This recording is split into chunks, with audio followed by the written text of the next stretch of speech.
여러분, 잠깐 눈을 감고 상상해 보세요. 지금 여러분이 사는 동네 어딘가에 한 남자가 있습니다. 나이는 꽤 많은데 매일 아침 해가 뜨기도 전에 일어나서 무언가를 만들고 있어요. 가까이 가서 보니까 배입니다. 그것도 어마어마하게 큰 배. 길이가 대략 축구장 1개 반 정도, 높이는 아파트 4층 높이쯤 되는 배를 산 위에서 만들고 있어요. 가장 가까운 바다까지는 수백 킬로미터. 비가 올 기미는 전혀 없음. 여러분이라면 어떻게 반응하시겠어요? 아마 대부분은 피식 웃고 지나칠 거예요. 어떤 분들은 걱정스럽게 저분 괜찮은 거야? 하실 수도 있고요. 그 남자의 이웃들도 처음엔 신기해서 구경하다가 나중엔 그냥 무시했을 겁니다. 저 노아 영감 또 망치질하네. 평생 저러다 끝나는 거 아니야? 하면서요. 그런데 바로 이 이상한 사람이 성경이 기록한 가장 위대한 믿음의 사람 중 하나입니다. 노아, 그리고 방주. 오늘 우리는 이 이야기를 처음 듣는 것처럼 다시 들어보려고 합니다. 어린 시절 주일학교에서 귀여운 동물들이 쌍쌍이 올라가는 그림으로 배웠던 그 이야기 말고 그 안에 담긴 하나님의 성품과 구원의 이야기를 진지하게 들여다볼 거예요. 오늘 이 영상 하나로 우리가 함께 보게 될 것들이 있어요. 첫째, 홍수가 일어나기 전 세상이 어떤 상태였는지. 둘째, 하나님의 심판이란 무엇이며 그것이 왜 은혜와 분리될 수 없는지. 셋째, 노아라는 사람이 어떤 신앙을 가지고 있었는지. 넷째, 방주가 신약에서 어떻게 더 크고 완전한 이야기로 완성되는지. 그리고 마지막으로 이 수천 년 된 이야기가 지금 오늘을 살아가는 우리에게 무엇을 말하고 있는지. 시작하기 전에 구독과 좋아요 부탁드려요. 하나님의 은혜로 만들어가는 이 채널, 여러분의 응원이 큰 힘이 됩니다. 자, 그럼 방주 안으로 들어가 볼까요? 일부 홍수 이전, 세상은 어떤 모습이었나? 창세기가 말하는 세상의 상태. 창세기 6장을 펼치면 도입부부터 굉장히 무거운 분위기가 감돕니다. 성경은 홍수 직전 인류의 상태를 이렇게 묘사합니다. 여호와께서 사람의 죄악이 세상에 가득함과 그의 마음으로 생각하는 모든 계획이 항상 악할 뿐임을 보시고. 창세기 6장 5절. 이 문장을 천천히 읽어보세요. 죄악이 조금 있는 게 아닙니다. 가득합니다. 마음의 생각이 가끔 악한 게 아닙니다. 항상 악할 뿐입니다. 이 묘사는 굉장히 충격적이에요. 오늘날도 세상에 문제가 많다고 하지만 성경은 노아 시대의 상황을 그 이상의 단계로 표현합니다. 인간의 상상력과 의지력의 방향이 완전히 철저하게 일관되게 악을 향하고 있었다는 거예요. 죄의 누적, 에덴에서 노아까지. 이 상황을 이해하려면 창세기의 흐름을 좀 더 넓게 봐야 해요. 창세기 3장에서 아담과 하와가 타락합니다. 그건 어떤 의미에서 처음 균열이에요. 하나님과의 관계에서 불신과 불순종이 처음 들어온 순간이에요. 그런데 그 이유를 보세요. 창세기 4장에서 가인이 아벨을 죽입니다. 인류 최초의 살인이 형제 사이에서 일어나요. 그리고 가인의 후손 라멕은 4장 23절에서 이런 말을 합니다. 아다와 실라여 내 목소리를 들으라. 라멕의 아내들이여 내 말을 들으라. 나의 상처로 말미암아 내가 사람을 죽였고 나의 상함으로 말미암아 소년을 죽였도다. 그리고 이어서 가인을 위하여는 벌이 7배일진데 라멕을 위하여는 벌이 77배이리로다 라고 해요. 이 사람은 폭력을 자랑합니다. 더 많은 복수를 할 수 있다는 것을 무용담처럼 떠벌려요. 죄가 어떻게 진행되는지 보이시나요? 처음에는 숨기고 부끄러워했던 것들이 시간이 지나면서 공개적으로 당당하게 심지어 자랑스럽게 이야기됩니다. 이것이 창세기 6장까지 이어진 거예요. 죄는 세대를 거듭하면서 더 깊이, 더 넓게, 더 뻔뻔하게 퍼져나갔습니다. 그 결과가 바로 6장 5절의 묘사예요. 마음으로 생각하는 모든 계획이 항상 악할 뿐. 하나님의 슬픔, 한탄과 근심. 그런데 이 대목에서 놀라운 구절이 나와요. 6절입니다. 땅 위에 사람 지으셨음을 한탄하사 마음에 근심하시고. 하나님이 한탄하셨습니다. 하나님이 근심하셨습니다. 이 표현을 보고 많은 분들이 이런 질문을 합니다. 하나님이 전지전능하신 분인데 처음부터 이렇게 될 줄 몰랐던 건가요? 왜 뒤늦게 한탄하시는 거죠? 이건 사실 신학적으로 아주 오래된 그리고 매우 깊은 질문이에요. 이 질문에 대한 답은 크게 두 가지 방향으로 나뉩니다. 하나는 이 표현이 하나님의 감정을 인간의 언어로 표현한 것이라는 관점입니다. 신학 용어로 신인 동형론적 표현이라고 해요. 무한하신 하나님의 반응을 유한한 인간의 언어로 전달하다 보니 한탄 근심 같은 표현이 사용됐다는 거예요. 실제로 하나님이 무언가를 몰라서 놀라신 게 아니라 죄에 대한 하나님의 거룩한 반응을 우리가 이해할 수 있는 방식으로 표현한 것이라는 해석이에요. 또 다른 관점은 이 표현이 하나님과 인간의 관계가 얼마나 진짜인지를 보여준다는 거예요. 하나님은 인간을 마치 체스판의 말처럼 두시는 분이 아닙니다. 우리의 선택, 우리의 고통, 우리의 반역이 하나님께 진짜 반응을 일으킵니다. 한탄이란 단어는 하나님이 인간과 진심으로 관계를 맺고 계신 분임을 보여줍니다. 어느 쪽으로 해석하든 중요한 사실은 이겁니다. 하나님의 심판은 감정적 충동에서 나온 게 아닙니다. 그것은 죄악의 심각성에 대한 거룩한 반응이었어요. 6장 3절 이미 주어진 기회. 한 가지 더 짚어야 할 게 있어요. 창세기 6장 3절을 보면 이런 말씀이 있습니다. 여호와께서 이르시되 나의 영이 영원히 사람과 함께하지 아니하리니 이는 그들이 육신이 됨이라. 그러나 그들의 날은 120년이 되리라. 120년. 이 기간이 무엇을 의미하는지에 대해서는 해석이 갈리는데 많은 신학자들은 이것이 하나님이 심판 전에 주신 유예 기간, 즉 회개의 기회라고 봅니다. 하나님은 즉각 심판하지 않으셨어요. 기회를 주셨어요. 베드로후서 2장 5절은 노아를 의를 전파하는 자라고 표현합니다. 노아가 방주를 짓는 동안 그것 자체가 주변 사람들에게 하나의 경고 메시지였다는 거예요. 지금이라도 돌아오라는 하나님의 마지막 호소였던 거죠. 아무도 듣지 않았지만요. 2부 심판과 은혜, 하나님의 두 얼굴이 아닌 하나의 성품. 심판은 냉혹한 것인가? 많은 분들이 구약의 하나님과 신약의 하나님이 다른 분처럼 느껴진다고 하세요. 구약은 무섭고 심판하시는 하나님, 신약은 사랑하시는 하나님. 노아 홍수 이야기를 읽다 보면 그런 인상이 더 강해지기도 하죠. 그런데 저는 오늘 이 이야기를 통해 그 생각을 조금 다시 들여다봤으면 해요. 하나님의 심판은 분노의 폭발이 아닙니다. 성경은 심판을 언제나 죄의 결과로 이야기해요. 죄에는 결과가 따릅니다. 그건 하나님이 잔인해서가 아니라 하나님이 창조하신 세계에 도덕적 질서가 있기 때문이에요. 불의가 쌓이고 폭력이 만연하고 창조의 질서가 완전히 무너졌을 때 그 세계를 그냥 내버려 두는 것이 오히려 더 이상한 일 아닐까요? 한 가지 비유를 들어볼게요. 의사가 수술을 할 때 썩은 조직을 제거합니다.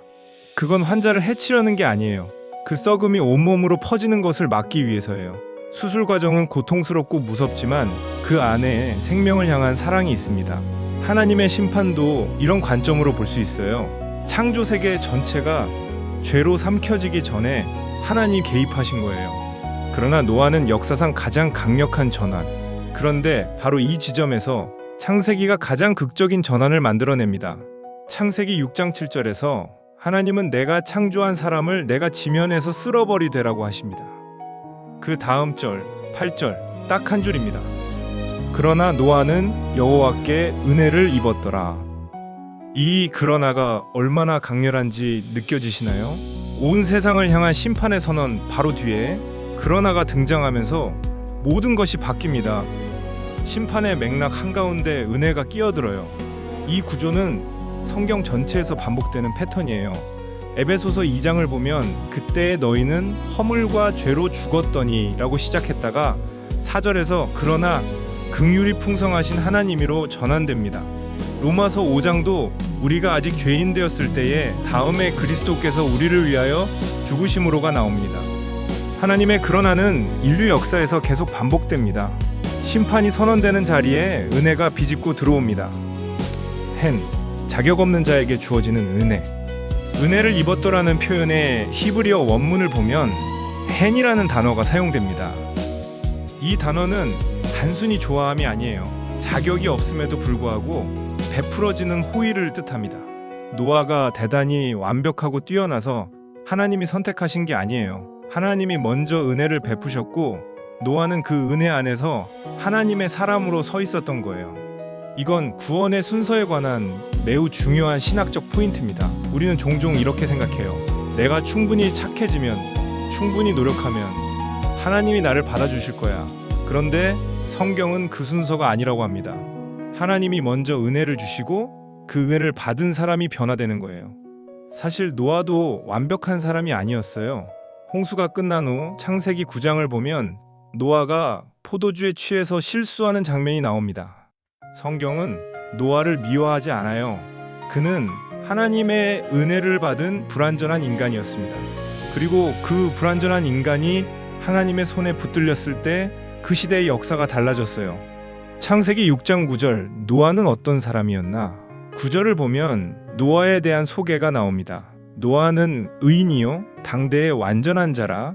그는 하나님과 동행하였으며, 세 가지 표현이 나오는데 의인, 완전한 자, 하나님과 동행함입니다. 의인과 완전한 자라는 표현은 도덕적 완벽함을 뜻하지 않아요. 히브리어에서 이 단어들은 하나님과의 관계에서 바른 사람, 흠이 없이 온전히 헌신된 사람을 의미합니다. 완벽한 사람이 아니라 하나님을 향해 방향이 올바로 맞춰진 사람이에요. 그리고 세 번째, 하나님과 동행하였으며, 이 표현은 창세기에서 에녹에게도 사용됩니다. 동행이라는 것은 같은 방향으로 함께 걷는다는 뜻이에요. 노아의 삶의 방향이 하나님과 일치했다는 거죠. 이것이 그를 그 시대의 다른 사람들과 구분짓는 핵심이었습니다.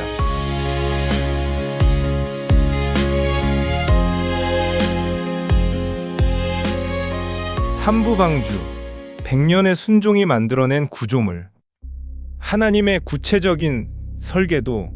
창세기 6장 10절부터 하나님은 방주 건조에 관한 구체적인 지시를 내리십니다. 재료는 고페르나무. 앞서 말씀드렸듯이 이 단어는 성경 전체에서 단 한 번 등장하는 단어예요. 정확히 어떤 나무인지는 지금도 논쟁 중이에요. 어떤 번역은 잣나무, 어떤 번역은 사이프러스, 어떤 번역은 그냥 원음 그대로 고페르나무라고 합니다.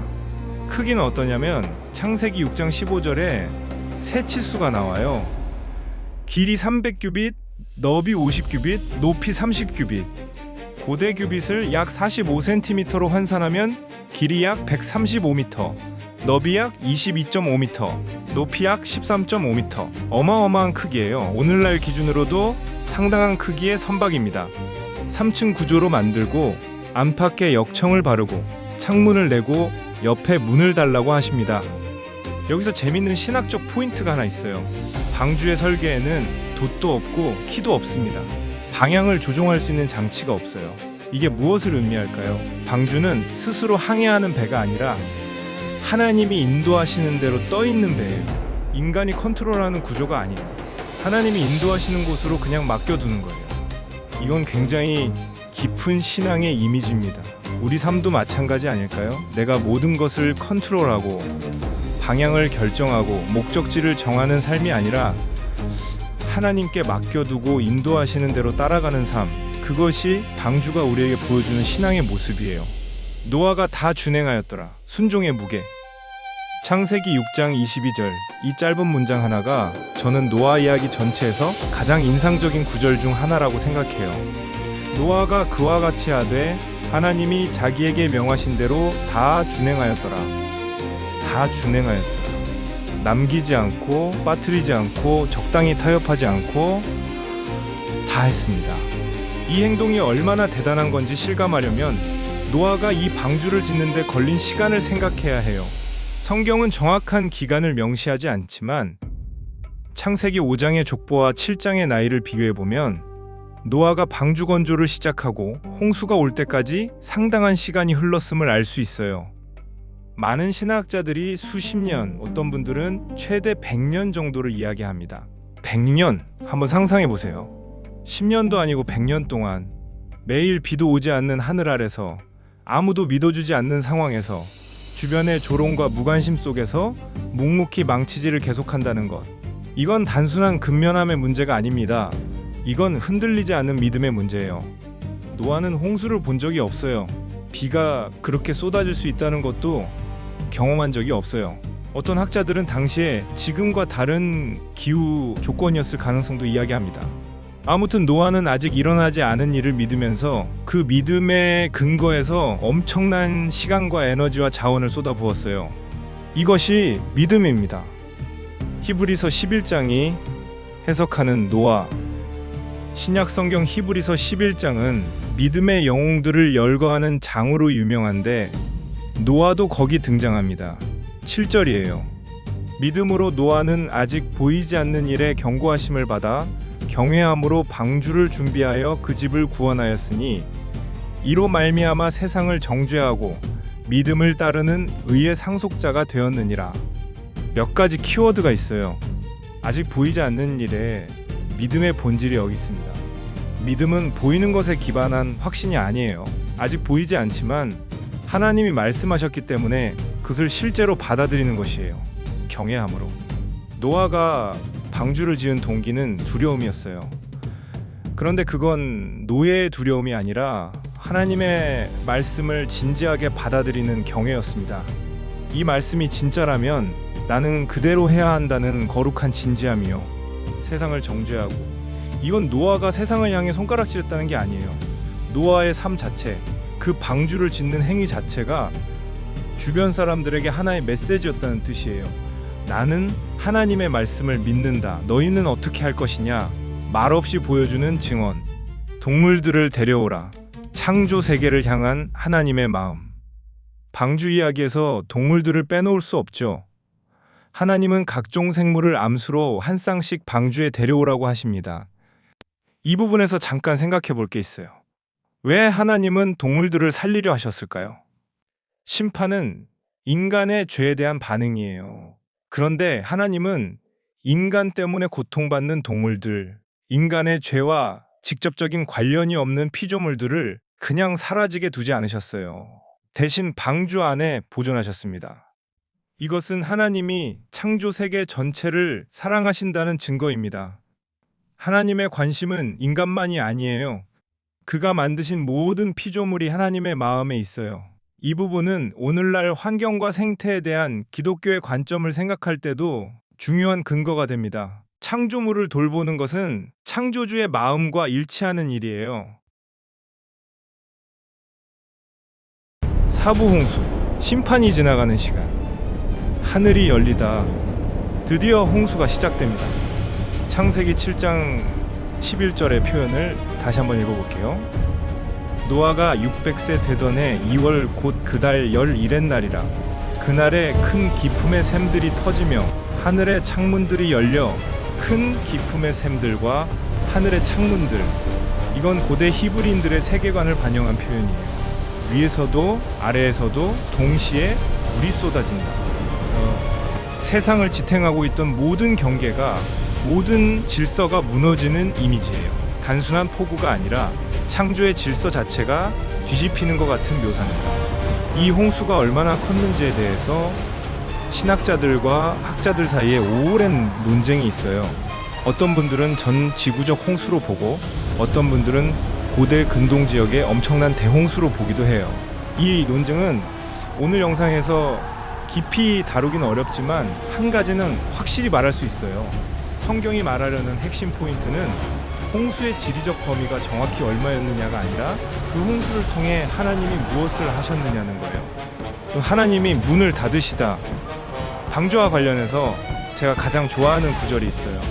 창세기 7장 16절이에요. 들어간 것들은 모든 육체의 암수라. 하나님이 그에게 명하신 대로 들어가매 여호와께서 그를 닫으시니라. 방주의 문을 닫은 것은 노아가 아닙니다. 하나님이 직접 닫으셨어요. 이 짧은 문장이 엄청난 신학적 의미를 담고 있습니다. 방주 안에 있는 사람들의 안전은 누구의 손에 달려 있냐고요? 하나님의 손에 달려 있어요.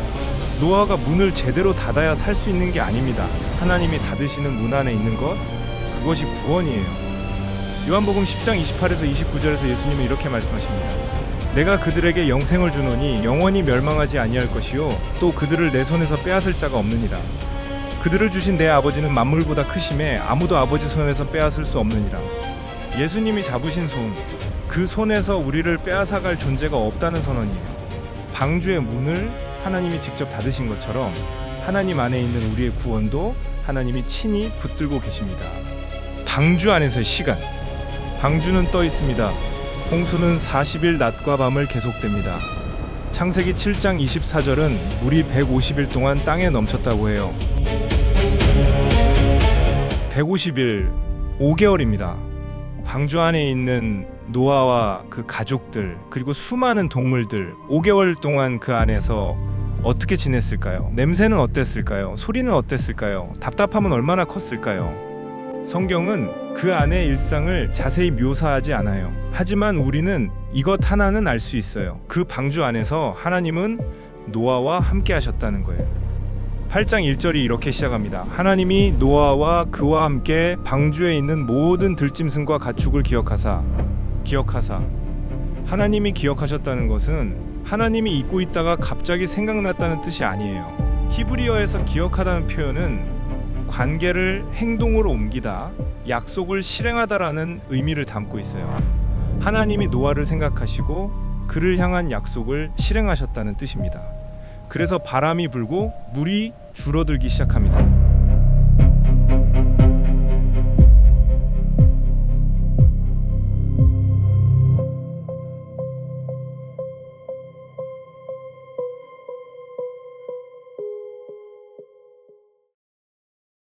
오부 비둘기와 감람나무 잎, 소망이 도착하는 방식. 까마귀와 비둘기. 물이 줄기 시작하고 어느 날 노아는 창문을 엽니다. 그리고 까마귀를 내보내요. 까마귀는 물이 마르기를 기다리며 왔다 갔다 하더니 돌아오지 않아요. 그 다음에는 비둘기를 내보냅니다. 비둘기는 발붙일 곳이 없어서 돌아옵니다. 7일 후 다시 내보내자 이번에는 감람나무의 새 잎사귀를 입에 물고 돌아옵니다. 창세기 8장 11절을 읽어볼게요. 저녁 때 비둘기가 그에게로 돌아왔는데 그 입에 감람나무 새 잎사귀가 있는지라 이에 노아가 땅에 물이 줄어든 줄 알았으며 감람나무 새 잎사귀, 이 작은 초록잎 하나가 얼마나 많은 것을 말해주고 있는지 생각해보세요. 5개월 이상을 방주 안에서 지낸 노아에게 바깥이 어떤지 알 수 있는 방법은 없었어요. 창문으로 보이는 것은 여전히 물뿐이었을 거예요. 그 답답함과 기다림 속에서 작은 비둘기가 초록잎을 물고 돌아왔어요. 그 잎이 말해주고 있어요. 물이 줄고 있어. 땅이 돌아오고 있어. 생명이 다시 시작되고 있어. 심판이 지나고 있었어요. 새로운 세상이 오고 있었어요. 소망은 항상 작게 옵니다. 저는 이 장면을 읽을 때마다 이런 생각이 들어요. 하나님이 노아에게 물이 다 빠졌다고 직접 말씀해 주시면 더 좋지 않았을까요? 왜 작은 잎사귀 하나를 통해서 알게 하셨을까요? 하지만 생각해보면 소망이 우리에게 오는 방식이 늘 그런 것 같아요. 화려한 발표나 큰 선언이 아니라 아주 작은 것 하나를 통해서. 힘든 시간이 지나갈 것이라는 신호는 대개 작은 초록 잎사귀처럼 찾아옵니다. 작은 감사의 마음, 작은 위로의 말 한마디, 작은 가능성에 싹. 하나님은 그런 방식으로 말씀하시기를 좋아하시는 것 같아요. 엄청난 사인보드가 아니라 작고 조용한 것들을 통해서. 그리고 그것을 알아채는 눈이 신앙의 눈입니다. 7일 후 비둘기를 다시 내보냈더니 이번에는 돌아오지 않았어요. 마침내 땅이 말랐다는 뜻이에요. 하나님이 노아에게 방주에서 나오라고 말씀하십니다.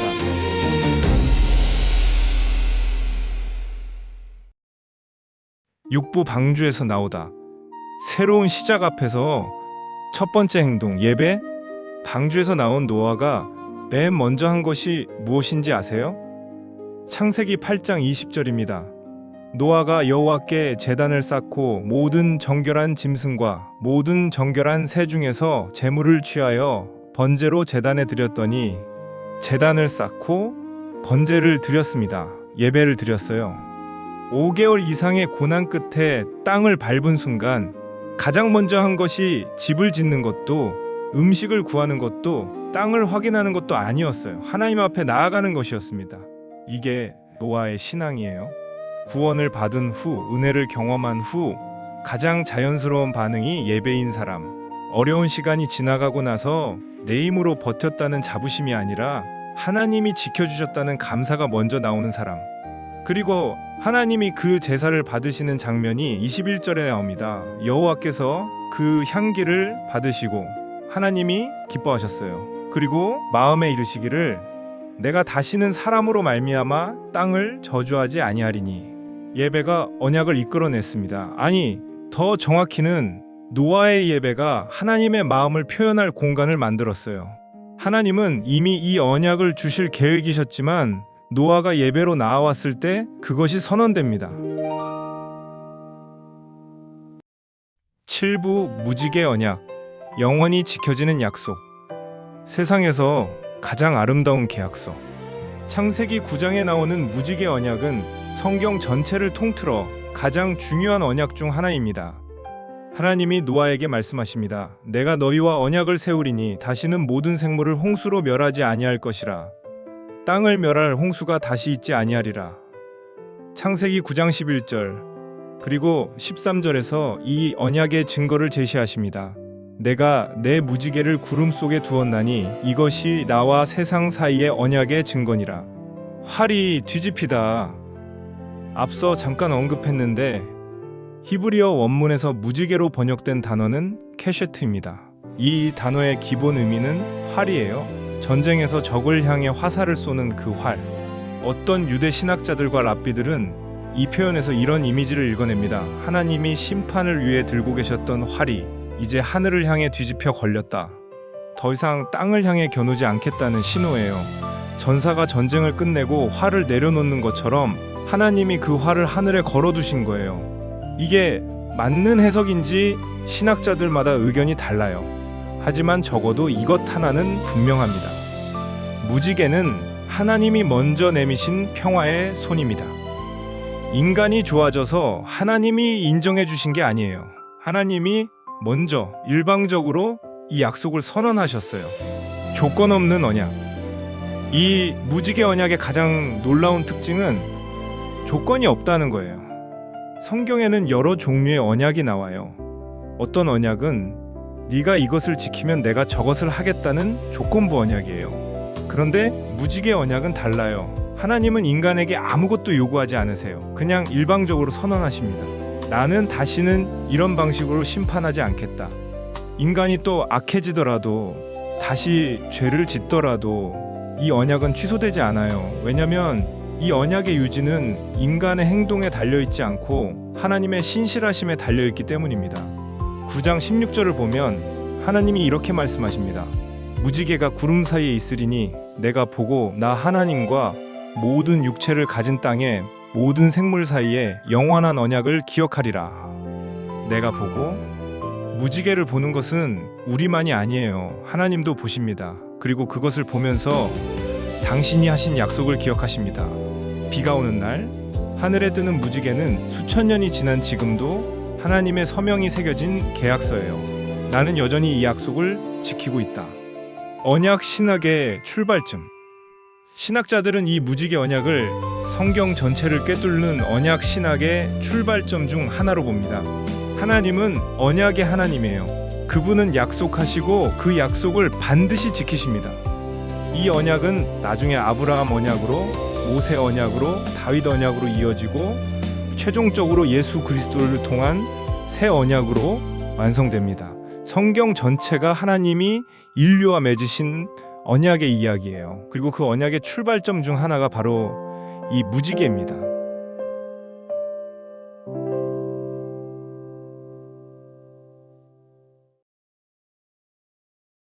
팔부 더 큰 방주, 노아 이야기가 가리키는 분.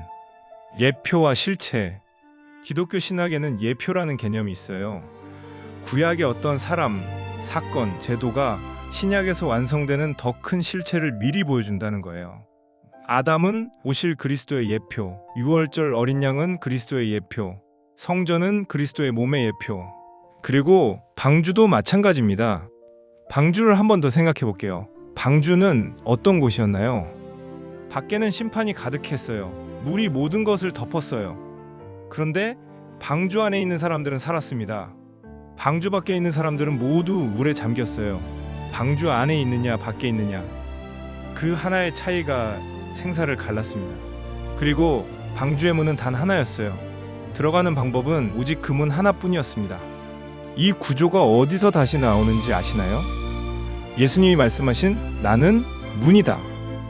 요한복음 10장 9절에서 예수님은 이렇게 말씀하십니다. 나는 문이라 누구든지 나로 말미암아 들어가면 구원을 받고, 노아의 방주에 문이 하나였던 것처럼 구원의 문도 예수 그리스도 한 분이십니다. 이건 기독교의 독선이나 배타성이 아니에요. 오히려 이것은 은혜예요. 하나님이 방주를 만드셔서 누구든 들어올 수 있게 하신 것처럼 예수 그리스도라는 구원의 방주를 만드셔서 누구든지 들어올 수 있게 하셨어요. 문이 열려 있어요. 자격 조건이 없어요. 들어오기만 하면 됩니다. 베드로의 해석, 세례와 방주. 베드로는 베드로전서 3장 20에서 21절에서 방주를 세례 예표로 해석합니다.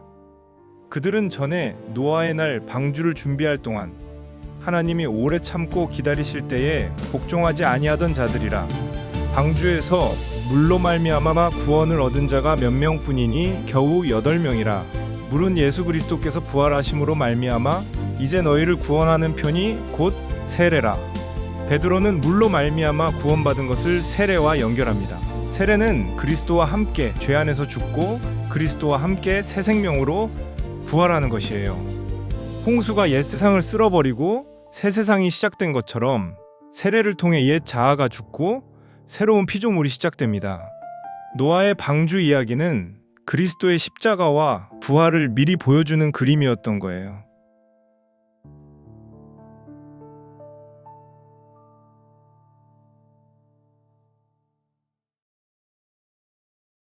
구부, 오늘 우리에게 묻는 것들. 당신은 지금 어디에 있습니까? 이제 이야기를 마무리하면서 이 고대의 이야기가 오늘 우리에게 던지는 질문들을 함께 생각해봐요. 첫 번째 질문, 나는 방주 안에 있는가? 신앙의 가장 근본적인 질문입니다. 방주 안에 있다는 것은 예수 그리스도 안에 있다는 것, 하나님이 닫으신 문 안에 있다는 것이에요. 노아 시대에 방주 밖에 있던 사람들이 특별히 더 나쁜 사람들이어서가 아니었을 거예요. 그냥 들어오지 않은 거예요. 경고를 들었지만 진지하게 받아들이지 않은 거예요. 오늘 이 영상을 보시는 분 중에 하나님 이야기를 들어봤지만 아직 내 일로 받아들이지 않으신 분이 계신가요? 방주는 열려 있어요. 지금도 문은 열려 있습니다. 두 번째 질문, 나는 보이지 않는 것을 믿고 있는가? 노아의 믿음의 핵심은 아직 보이지 않는 것을 믿었다는 거예요. 오늘 우리에게도 보이지 않는 것들이 있어요. 부활, 천국, 하나님의 계획, 기도의 응답, 이것들이 지금 당장 눈에 보이지 않을 수 있어요. 그런데 믿음은 보이고 나서 믿는 게 아니에요. 보이지 않아도 하나님의 말씀을 근거로 신뢰하는 것, 그것이 믿음이에요. 노아가 비도 오지 않는 하늘 아래서 방주를 지었던 것처럼 우리도 눈에 보이지 않는 하나님의 약속 위에 오늘을 세울 수 있어요. 세 번째 질문, 나는 조롱 앞에서도 신앙의 방향을 지키고 있는가? 노아가 방주를 짓는 동안 얼마나 많은 조롱이 있었을지 상상해 보세요.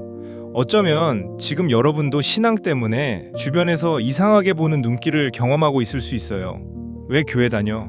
21세기에 아직도 성경을 믿어? 그게 무슨 의미 있어? 노아는 그 모든 시선에도 불구하고 방향을 바꾸지 않았어요. 방향을 결정하는 것은 주변 사람들의 시선이 아니라 하나님의 말씀이었기 때문이에요. 우리의 나침반은 어디에 맞춰져 있나요? 네 번째 질문, 나는 은혜 받은 사람으로 살고 있는가? 방주에서 나온 노아의 첫 번째 행동이 예배였던 것처럼 우리도 하나님의 은혜를 경험한 사람으로서 그 은혜에 어떻게 반응하며 살고 있는지 물어봐야 해요. 구원받은 것이 당연해져 버린 건 아닌지요? 처음 예수님을 만났을 때의 감동, 죄가 용서받았을 때의 벅참이 지금도 살아있나요? 다섯 번째 질문, 나는 무지개를 볼 때 무엇을 생각하는가? 비가 그치고 하늘에 무지개가 뜰 때 우리는 보통 예쁘다고 생각하고 끝나요. 하지만 이제 그 무지개가 새롭게 보일 수 있어요. 저 무지개는 수천 년 전 하나님이 하신 약속의 증거다. 하나님은 약속을 지키시는 분이다. 오늘도 그 약속은 유효하다. 그리고 그 하나님이 나와 함께 하신다. 폭풍 속에서도 가라앉지 않는 이유. 노아의 방주 이야기를 오늘 긴 시간 동안 함께 들여다봤습니다. 이 이야기는 귀여운 동물들이 쌍쌍이 올라가는 어린이 그림책이 아니었어요. 그것은 인류의 죄와 하나님의 거룩함, 심판과 은혜, 믿음과 순종, 그리고 영원한 언약에 관한 이야기였습니다.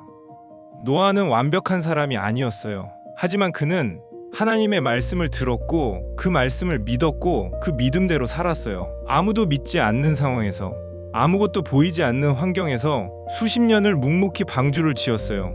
그리고 홍수가 왔을 때 그 방주가 그를 살렸습니다. 오늘 우리에게도 폭풍이 있어요. 아무것도 해결되지 않는 것 같은 날들이 있어요. 하나님이 계신지 느껴지지 않는 날들이 있어요. 주변에서 믿음이 무슨 소용이냐고 할 때도 있어요. 그럴 때 방주를 기억하세요. 방주는 스스로 항해하지 않았어요. 키도 없고 돛도 없었어요. 하지만 가라앉지 않았습니다. 하나님이 문을 닫으셨기 때문에요. 하나님이 인도하셨기 때문에요. 그리스도 안에 있는 우리도 마찬가지예요. 우리가 모든 것을 컨트롤해야 하는 게 아니에요. 하나님이 닫으신 문 안에 있으면 됩니다. 폭풍이 몰아쳐도 파도가 높아도 하나님이 붙드시는 방주는 가라앉지 않아요. 그리고 언젠가 비가 그치고 물이 빠지는 날이 옵니다. 그날 우리가 가장 먼저 할 일, 바로 노아처럼 하나님 앞에 나아가 감사의 예배를 드리는 것입니다. 하늘에 무지개가 걸릴 때마다 기억하세요. 하나님은 약속을 지키시는 분입니다. 수천 년 전 노아에게 하신 그 약속이 오늘도 하늘에 걸려 있어요. 그 언약의 하나님이 지금 이 순간에도 당신과 함께하고 계십니다. 오늘 영상이 여러분의 신앙의 작은 불씨가 되었으면 좋겠습니다. 이 이야기가 새롭게 보이셨다면 구독과 좋아요 부탁드리고요. 댓글에 오늘 이 이야기 중 어떤 부분이 가장 마음에 남으셨는지 나눠주세요.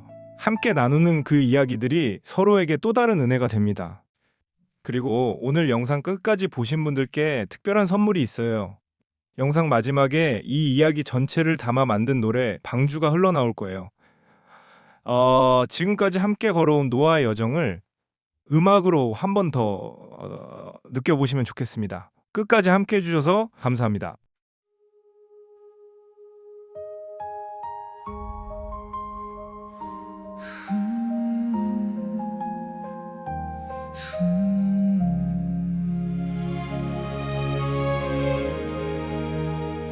세상이 어두워지던 날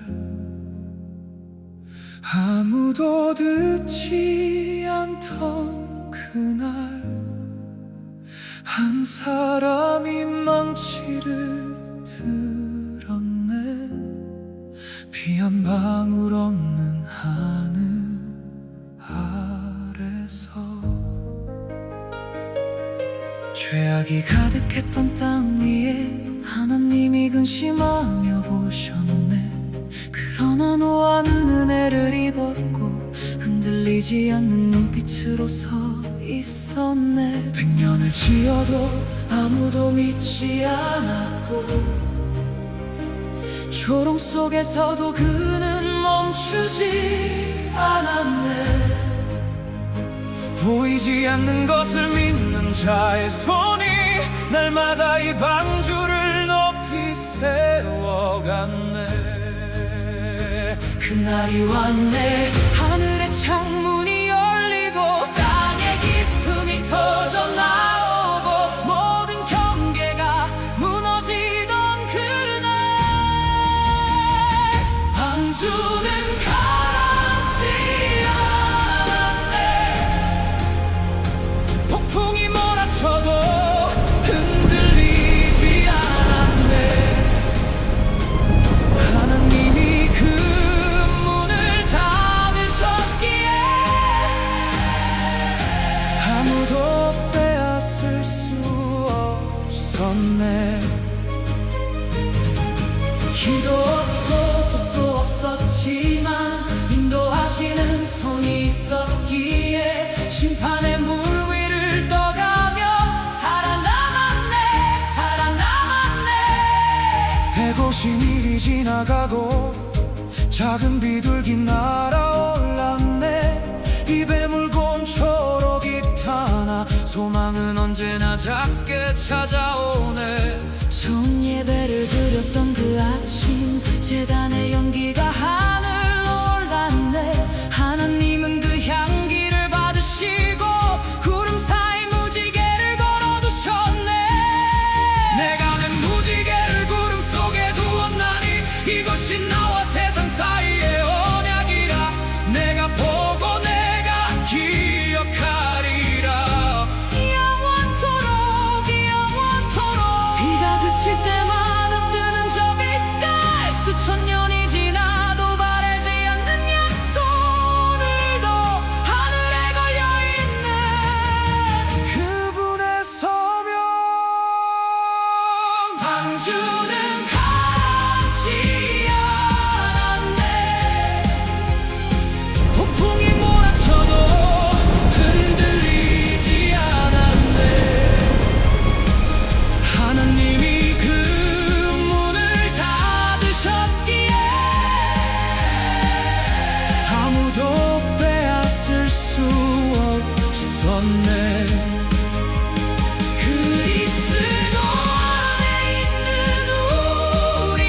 다시